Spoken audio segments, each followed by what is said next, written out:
And we are live. Ladies and gentlemen, I hope this comes up as the thumbnail. As you can see, live and direct, get my neck strength on. My sister bought me an iron neck. Even just work is actually a bit of a workout. If you have no idea, I would never actually buy one, not because they're not good, just because they're really expensive. So I looked at getting one a couple of years ago. They cost crazy money. But my sister was feeling very generous. She hooked me up. Anyway, it's going to be distracting, but I thought I would. Hopefully, it's in the thumbnail because it's that's so satisfying. Just doing that. Anyway, I'm a big kid stuck in a. And guys, look, what we're doing is we're talking about sucking at things, and I think actually I'm pretty good at that. In life, I've made a lot of mistakes, but we're going to drill down into how you can harness this to actually get better. And something that we really don't talk about enough, delayed satisfaction. I'm going to be good at something, right? Like it's a frustrating experience, but all what we want to do is take and understand how that is good for us personally. So when you get to that sucky point, you keep going. You don't just give up. Like getting into and there's so many benefits to that, and I'm going to break that down for you. So I'm going to reference two books that I've read, which are super key to developmental psychology, and it's talking about delayed satisfaction. One of the studies you may have heard of, which is the Marshmallow test, and the other one is to do with lists, and I'm going to talk to you about that. Now, the second point is fixing your mistakes, because fixing your mistakes is absolutely the number one key thing in learning. And I'm going to give you a really good example from a student of mine that I used to train in Melbourne, Victoria, relevant to fixing mistakes. Number three is talking about BJJ as a universe of opportunity to suck. And we're going to talk about working on your weaknesses. Now, this is something very interesting that some people actually swear against. Kid Dale is actually probably a famous example of this, of somebody who really never liked to work on his weak, really. And he's a great competitor, or he was a great competitor, great jiu-jitsu practitioner. And I'm not going to hate on Kit in any way, but I will give a real life example and not to improving at jiu-jitsu. And it's got a lot to do with sucking and being okay with that. We've got to look at developing from a more scientific perspective, more than a performance perspective. We don't actually want to look at it like we're an artist. We want to look at it like we're a scientist. I'm going to explain why. A lot of people say, no, reason I'm not good at this, but I'm trying to get better.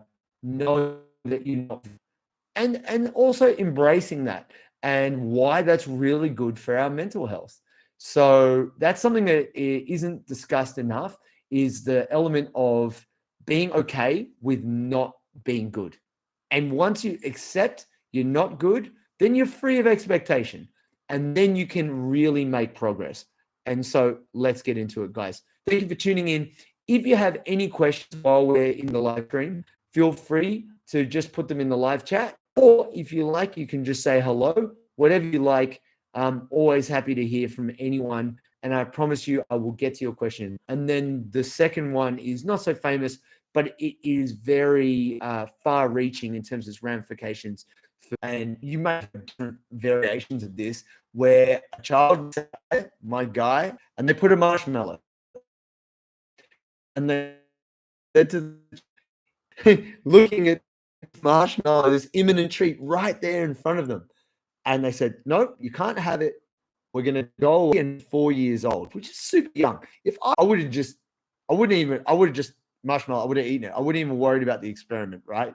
The funny thing is delayed satisfaction. It's being able to give up this little bit of pleasure right now in the name of greater experience down the track. Now, the very interesting thing about this study was what they were able to show, now other studies around that these kids really struggled with other things in life. The kids that just grabbed the marshmallow and shoved it in their mouth, which would have been me, to go to college, and we're less likely to earn more money later in those things. We all know it. Like, we all probably know this is a bit of a hothead, right? We know that this is not really good for us as human beings. It lands us in jail. It gets us in trouble. I apologize for the glitchiness tonight, guys. The internet is not running well. We almost did not get the stream online. So I apologize. I'll try not to move around too much. And those kids who couldn't wait marshmallow, they had to just shove it in their mouth. And now you guys can go on YouTube and you can search this, right? And just put in kids marshmallow test. And there's been other variations of this. It's kind of cute. Little kids sitting there and their hands sitting on their hands, like waiting, because they want to get the 2 marshmallows, right? And it's ultra cute, but ultimately the ramifications are long-term. You're too quick to eat the marshmallow, you don't get the long-term rewards. If you can't give up the satisfaction of some quick, easy fix, right, other things in those people's lives that showed that they were basically quick fix test, even though it might get the marshmallow in your mouth right now. Now, the second study, guys, was actually done with junior chess players. And this is actually a brilliant study. And it's very interesting. It was actually done in the Bronx. It was done with a small group of kids. Now, it's from a book, and you guys can search it out. How Children Succeed. How Children Succeed. I apologize. Actually, I'm going to put it here because I'm going to get that chat on. And it is actually, it's a bit of an indictment to how the government educates kids, because it shows you that really not a lot of what the government does to try and help underprivileged kids works. And this was actually about a lady who dedicated herself to teaching chess. She was somewhat of a chess master herself, and she just taught these kids in this small school in the Bronx, and she made a championship chess team. Now, these kids didn't come from the most stable homes, and they also didn't have any real income or anything like that. She trained kids, right? Young kids. Now, I was a bit of an ADHD kid. Like, I was relatively smart, but I couldn't sit still. I couldn't focus. Like, I learned chess, but after a while, I just kind of get sick of it, right? She taught these kids to focus, be strategic, do with them, delay their satisfaction. It was, can you sit there and focus under the proviso you're going to get a reward later? Key. And what she did was she formed relationships with the families to teach them to reward kids for this good behavior. And now it wasn't something they were teaching their kids because their parents were out working and hustling, doing whatever they could just to live their lives because they were quite broke. But she taught these skills of delayed satisfaction, reward, delayed satisfaction to these kind of underprivileged families. And it actually had trickle-down effects into the families. Because that's the thing, guys. So key takeaways. You don't have to get the book, How Children Succeed. Spoiler, I'll give it to you. 2 key factors after many different studies: loved, they have to feel like there is a connection there, and 2, being able to delay satisfaction. So you've got to be able to obviously keep the love with your kids. Don't just please them and give them whatever they want. But then, you want the love, but you've also got to be able to teach them a degree of discipline. We don't like to talk about discipline because it's an unsexy word, but it's just doing the thing, which isn't as much fun. That's what it comes down to. All right. So delayed satisfaction is success from a young age. And you look around yourself and look at your friends and see who's more successful. Now, sure, there's people out there who are good times, and you go out and yeah, good times. And that's great. And in Australia, there's a lot of bandwidth for us to make a lot of mistakes and still come up, because we're born in Australia. That's a huge win from the get. But if you're born in Bangladesh or like Karachi or somewhere in Africa, in Cameroon, in the desert, shout out to my man Sam Michael Crook. He's out there in Cameroon teaching young African kids jiu-jitsu. He's a legend. Shout out. We support the Bati Death Squad. They're some of our guys. You're going to learn more about that later. But anyway, know this, guys. If you're watching this via your phone, your laptop, whatever, you have all the resources to be successful. And just know that you have everything it takes to succeed. The problem is you have too many options. It's going to take a lot of discernment and a lot of self-control to be able to focus your energy and get what you need out of life, which is saying no to things. That is the biggest part of focus, is being able to say no. If you just keep saying yes to everything, you're not going to be able to be successful at a single thing. Okay, moving on. Mistakes is the key to all learning. So you've probably seen this yourself, guys. Now, I'm going to use this in reference with a student of mine, ex-student of mine, but close friend of mine, and I still stay in contact with him. I will not name him. He may watch this at some point. But essentially, we were worried about his injuries. And he's had such a spate of injuries. He's just trying to get to the next level on his belt. And he did recently, earlier this year, level up, which is great. He was a long time on his blue belt. And he was training, and that was great. And he was getting strong. And he was saying to me, man, everyone's telling me how strong I am, all this stuff. I'm like, okay, cool. I said, are you doing your mobility? He's like, oh, I'm not doing that much mobility. I'm like, okay. Are you doing any kind of stretching or rolling out or any therapy for your body? Because he's training really hard. He's like, no. I'm just lifting weights and, I'm just training as hard as I can. I was like, okay. This is a guy who's just been held back by so many injuries. Then he said to me, man, this bulletproof stuff, it works. It's so good. I'm like, yeah, okay, cool. And then he got a really bad injury. And I was like, okay. He's like, oh, but don't worry, I can keep training. I can work around it. It's totally fine. And I said, dude, you're missing the point here. You're never not injured. You're not learning the lesson. Like, you're making the same mistakes. Even though you feel you're getting better at jiu-jitsu, you're not getting better at using your body, right? You're going so hard, you keep running into injuries. Now, he obviously had some pretty reckless training partners. Now, he told me some of those injuries were pretty full on, and not all of them were kind of him. Some of it was to do with his training partners being super rough and super reckless with him. And that's got to do with gym culture, and you can't control that, right? But then the next week, he hurt something else. And I'm like, man, stop. You are injured. You cannot be strong. Let me explain why. Super simple. And you would know this.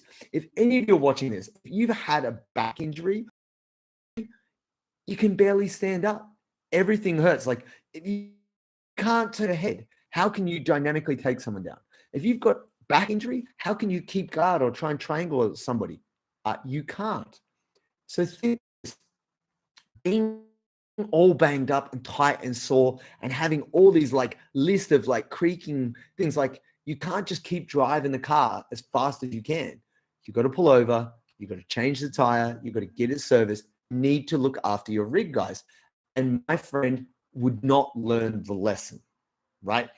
And until the injury was so bad, he had to stop. He had like 3 major injuries and he had to stop training. And he's like, man, I got to fix these things. I'm like, yes. The thing is, he's still quite young. He's in his 20s. I said, man, you're in your physical prime. Now, sure, you can just burn all your chips and just blow your body out, right? And just that whole idea, we think it's cool to be like, just skid your corpse across the line on fire, fireworks. That's fantastic. No, it's not. Actually, it's super reckless because basically you're disabling yourself. And that robs you of great jiu-jitsu and it robs you of function in your life. And that's the thing you don't get to see, guys. When you see guys fighting out of submissions, fighting out of arm bars, fighting out of toe holds, all this stuff, and they're popping their ligaments, you don't get to see them as a disabled old woman or man when they're 40. No one wants that, guys. We got to fix those mistakes. And here's another thing. Let's talk about jiu-jitsu now, upon the context of learning techniques. So I have mentioned this story before. It's something that's worthwhile, and we are going to talk about practicing things you're not good at, but I want you to also think about the mistakes you might be making, or 54 as the case may be. That's true.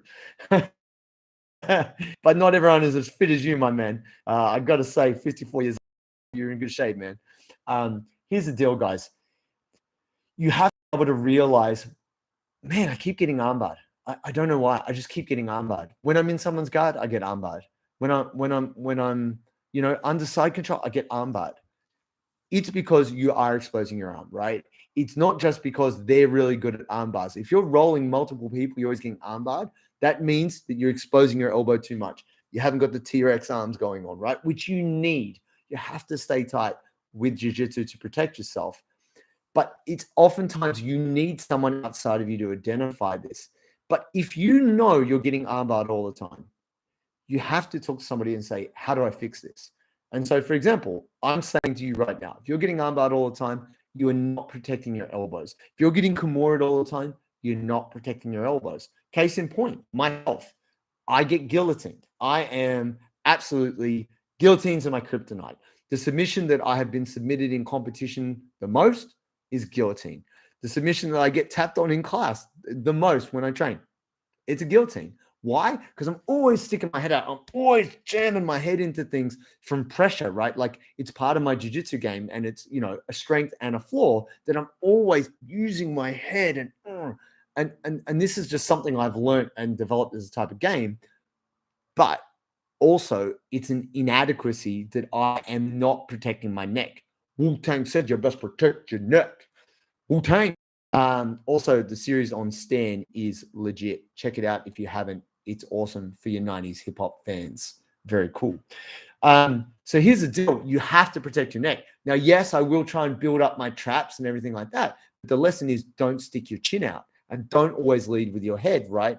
So this is something that has been happening less and less because I've been much more aware of it because I'm trying to fix my mistakes.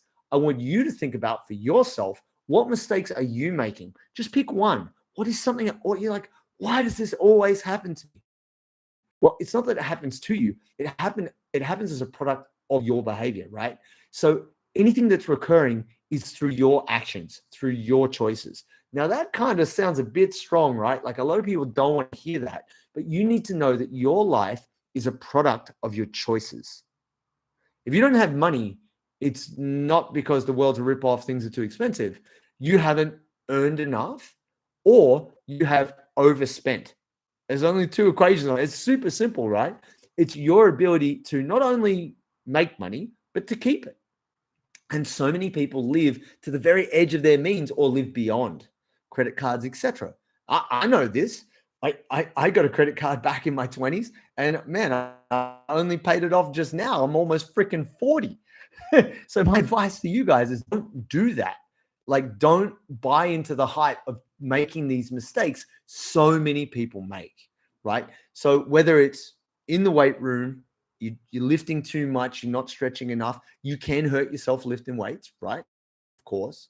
Or in jiu-jitsu, training super hard, but not actually healing your body. And then also in life, not actually thinking about what you need, just about what you want. What you want right now isn't necessarily what you need for your long-term success. So we need to fix our mistakes. Pick one. Just pick one and tell yourself, I do not do X. So make a rule for yourself. One of the simplest things you can do to have success in life is have rules and principles that you live your life by. Now, I was just chatting to a good friend of mine, Bobby Sandu. Shout out. Bobby is a funny guy. He's actually a comedian. He's also great at jiu-jitsu. I trained him at Absolute MMA. What a legend. I think Bobby's like 6'6". Might even be taller. Like he's one of the tallest guys. I know some tall people. Jiu-jitsu. And Bobby, for the longest time, couldn't put on muscle and was always injured. And working kind of remotely, he came in and saw me at Jungle Brothers. We did a bit of work, came up with a program, had some good in-depth talks about his nutrition, his sleep, all these things. He's actually started to put on some muscle and he's actually starting to feel strong. And his energy during training is way better. And he's like, man, I had no idea. I didn't know. I didn't really think. It didn't occur. You know, it's so funny. I mean, he's a funny guy. So he was joking around, but he was doing it to make me laugh, which I appreciate because he's a funny guy. But he was like, man, I was like, when you say recovery, I was just like, man, I just got to sauna more. I just got to hit that cryo a bit more. You know, I just that CBD oil a bit more. I didn't know food and sleep were part of recovery. I just thought they were kind of optional. And I was like, Bobby, I love you, man. You're crazy. But now he knows better and he's fixed up. He's not injured. He's training hard and he's feeling good. right? So we've got to fix those mistakes so we can ultimately learn. If you are not taking the actions, you haven't learned the lesson. Just saying yes and paying lip service to the idea, like, oh yeah, man, I'm totally stretching. Okay, if you're doing stretching and mobility, how come your mobility sucks so bad? How about that? If you're smart, why aren't you winning? Because you're not applying the lesson. You're saying, yeah, I've got some ideas, but you're not living it. And that's the deal. And I actually got this from a guy who, look, I don't really love him, but he's a smart guy. Grant Cardone. 10x, baby. 10x. You got to 10x it. If you guys are across Grant Cardone, he's a sales guy. But essentially, he said this phrase and it hit home to me very hard, right? I'm not a jealous person at all. I wish success to anyone and everyone, provided that they're not harming anyone, right? As long as they're not plotting the end of the world and trying to hurt people. I wish much success to everyone. But I do find certain people, it's something in me that makes me go, man, I don't like this person. Like Conor McGregor. I'm not a Conor McGregor fan. I think he's a douchebag. If you like Conor, that's cool. Whatever. That's your story. But if you analyze who he term that you can term a good human on, he is not. He is ungrateful. He's a terrible example of how you should be as a human. And I really just like how he conducts himself, right? That's just me, right? People might say I'm a jerk. Sometimes I am. I'm a human being. What can I say? But this is what I wanted to say, guys. It's so important that you can look at yourself and know what your strengths are and what your weaknesses are and start to work on them. And really, it's key that you don't repeat mistakes. Absolutely key. And when we get to more famous people, right? They're kind of famous for making mistakes, but they're also famous for success. And you're like, oh, yeah, but that guy does it. You're like, yeah, but what you understand is that guy's a multimillionaire and he makes lots of other mistakes and he succeeds in spite of his mistakes, not because of them. Oh, yeah, but Nate and Nick Diaz, bro, they smoke heaps of weed and they do triathlons. It's like, man, can you imagine how great they would have been if they did not smoke weed? Like, weed is not actually a performance-enhancing drug. It's actually shown to not enhance performance. That's why elite level athletes, and we're not talking MMA fighters, don't smoke weed. Oh, shock, horror. Right. So, guys, what you need to know about mistakes, famous people, all this stuff, just because someone is successful in one part of their life doesn't mean they're succeeding in others. So you shouldn't necessarily copy their example. Think, oh, yeah, they smoke weed. It's okay for me to smoke weed. No, that's not necessarily the truth. Cool. All right. BJJ is a universal opportunity to suck. So if you've done jiu-jitsu and you've seen this and you've been doing jiu-jitsu longer than 6 months, you know, like you get in there and it's going to be a hard time. Unless you're Joe Worthington, you're going to suck for at least a year, 2 years, maybe even 3 years. You might have been doing it longer and still feel like you suck, but you are getting better, right? So let's understand that. Working on your weaknesses. Now, I actually did this for a while, which was just escaping side control. I would just let the person start, get my guard back, try and, organize some kind of a defense. I would do it from the back too. I was actually practicing back escapes for a solid 6 months. Because that's actually one of my weakest spots. Other than guillotine, you want to submit me, get my back, I'm probably in trouble. And I just started working from there. And I have heard, and like Kit Dale specifically, and I'm not saying this as any kind of diss on Kit. Kit's possibly one of the best guys to do jiu-jitsu to come out of Australia, to be honest, in terms of being a competitor. But Kit would never work on weak spots. He didn't believe in it. He just believed if I just double down on my strengths, triple down on my strengths, and just focus on what I'm good at, then I'll never get in a bad spot. Is not true. Because maybe your strengths are less great than another competitor's strengths. And also, what if you get in that bad spot? You need to be prepared because jiu-jitsu will inevitably present you with your nemesis. There's someone out there who's your kryptonite. Now, you might know what I'm talking about. If you got that kind of strong person jiu-jitsu, you come up against the most flexible, bendy, noodly person, and you just can't work your game on them because they keep getting their guard and they triangle you and they wrap you up. You're like, God damn it. Or let's say you're a mover and shaker, and you jump around, and then this person plays worm guard and they lasso you up, and you're like, oh, you hate it, right? And it's not because you're not good at your skills. They're just better at their skills. And you actually have to practice working out of sucky positions. And this is the deal. Jiu-jitsu gives you so many opportunities to do this. And actually, low key, most people who love jiu-jitsu are masochists. We like to suffer. It's sucking. We get the community. We get the endorphins, the dopamine. We get the learning. We get the challenge. There's so many great things we get from jiu-jitsu. We go, it's worth sucking. I can put up with it. Now, there's some people, no, I've got to play my game. I've got to do my best. No, I've got to play my game. I've got to do my best, even when they're a brown belt. This really hasn't developed, but because they hung around long enough, they gradually got more belts. And look, whatever. Lifetime of dedication said, like Marcelo Garcia said, like jiu-jitsu is so big, you should only practice on one side. You shouldn't practice both sides. Well, I'm going to tell you, that's bullshit. Mendez brothers, practice both sides. Keenan Cornelius, practice both sides. Meow brothers, practice both sides.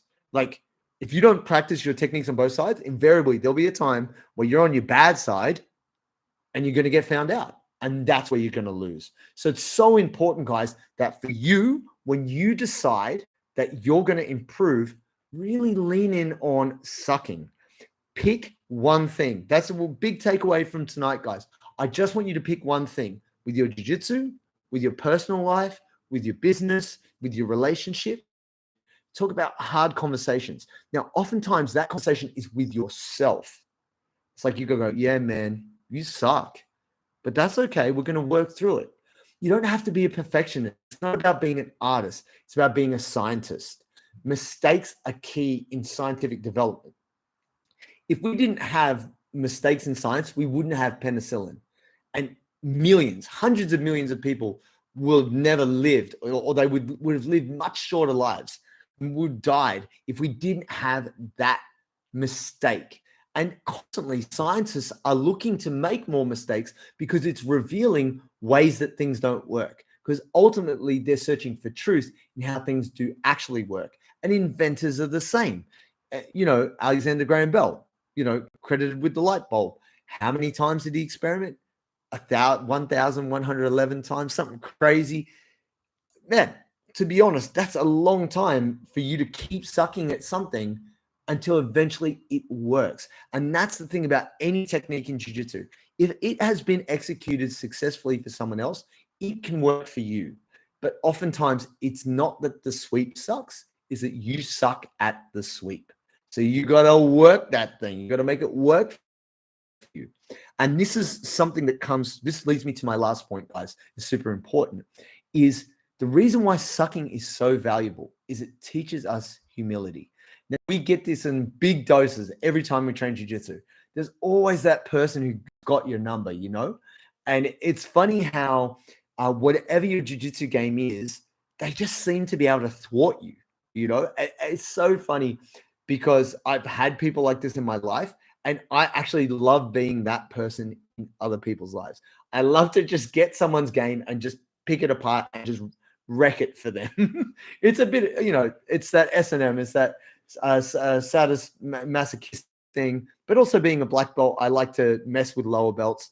Some people might say that that's not fair, that's bullying, but that's jiu-jitsu, right? So if you haven't got the game, I'm gonna do a number on you. But this is what I want to say for you guys. The humility is when someone comes in, and let's say it could be someone who's lower ranked than you, and they just thwart your game. And it's so frustrating. And you can make excuses. But the truth is, and this is where the humility comes, that you haven't got the answer to the question. You don't know the answer. The anti-me. Yeah, that's right. It's like when you get to the highest level in a video game, and the last level is you have to fight yourself. Oh, sometimes that's what it feels like when I roll with Joey, except that he's less technical than me. So I can't beat him. It just feels bad when he actually beats me back. So it's like, oh my God, the less technical version of me is beating me. What's wrong with me? Probably because I'm overthinking it, which is a habit a lot of people get into.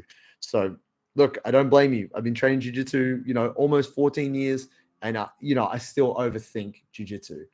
But this is what I want to say about the humility piece, guys. You have to accept that you don't know.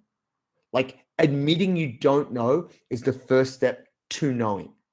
If you act like you know what's going on, like, oh yeah, I know how to do that, but I don't like it. That you're in denial. Like you're blocking your own knowledge. You're blocking information. You're blocking development. So even if it's something you don't like whether it might be a type of jiu-jitsu position, or say you suck at wrestling and you're afraid you're going to get hurt. The thing is, once you actually lean in and you start to learn to wrestle, it's fun. Like wrestling is so cool and it is so dynamic. And yes, there is chance of injury, but no risk, no reward. You've got to lean in on these things. And I really think this is the key thing. Accepting you don't have the answer is the first step, and then you have to go seek the answers. So, guys, in conclusion, I've been a little bit more long-winded on this. Good to suck. And actually, when you are struggling, say to yourself, this is good. This is good. I'm learning. Now, if you keep sucking at not learning, but let's rewind. In summation, we need to be able to delay our satisfaction to improve. This is key from children all the way through to adulthood. We need to be able to give up that instantaneous gratification for the long-term success. And that's what sucking is. It's not being good right now so you can be a badass in the future. 2 is fixing mistakes, because if you just keep repeating those mistakes, you are not learning. You are literally keeping yourself blind, which is pointless. Make sure that you can see your mistake, and if you can't, get help. And once you've gotten help, apply that. If you do not act accordingly, if you do not fix your behaviors, then invariably in 6 months, you're going to be still stuck doing the same old bullshit and you will not improve. So fix your mistakes. That is the key to learning, and that is expressed through your actions, not through words. Now, number 3 is just why it's so good. It's good for our mental health. Now, I'm actually just going to use a light example here about kids who are born rich. Now, you may have grown up with these people, and maybe it was you too at some stage. Maybe when you were a kid, you got everything you wanted. But think about it. If you got everything you wanted when you were 15, you would turn into just a bratty human. By the time you get to 21, you're used to being a teenager. You don't make good decisions when you're 15. So living your life like that for as long as you can isn't going to develop your ability to relate to people, work hard, or cultivate sucking, because life's easy. Just pay for it. It's easy. I got what I want. Now, maybe that was you. Maybe at one stage you were really wealthy and then you got poor for whatever reason. You had to work your way back. That's a hard path. But when you see those who've come from nothing and they work their ass off to get to the top, it doesn't mean that they're necessarily the best people, but it's a lot of hard work taken there. And even look now, guys, say you're in your mid-20s, maybe in your mid-30s, getting everything you wanted right now. Imagine you could wave a magic wand to have everything you wanted right now. It actually wouldn't make your life all that much better. Like, yes, it would make certain things easier, but the value in anything is the effort it takes to get it. And no one knows what it's worth except you. Like, when you work really hard in competition to just get that shitty little medallion, like you just got that little 20-cent piece, like, yeah, number 1, baby. No one cares. It's only what it means to you. How hard you work. The extra hours you put in. That is the value. That's what gives those experiences value, is how hard you worked. And if you get it easy, you don't get that. And last but not least, humility is knowing the truth and accepting it. So knowing actually you suck, you don't have the answer, and going, okay, what now? And I think in any situation, when things go wrong and you don't know what to do, you go, okay, the situation is it's not working. I don't know what to do. Okay, now what? Okay, well, I need to get some help. Okay, who's going to help you? Oh, coach. Oh, coach can't help me. I'm a trainer. I'm not. Oh, Keenan Online. Oh, Jiu-Jitsu X. Oh, BJJ Fanatics. Seek answers, and then keep reviewing and keep working on it. because you can always come back, ask the question again. I have some answers, but it's not enough. I need more information. Stay working, stay chipping away, and have the humility to know when you do not have the answers. All right, my friends, thank you so much for tuning in. I really appreciate y'all. And look, if you have any questions or a topic that you would like me to discuss on next week's live stream, hit me up, post it in our community on Facebook, feel free to message me directly. And between now and when I see you next, guys, stay bulletproof.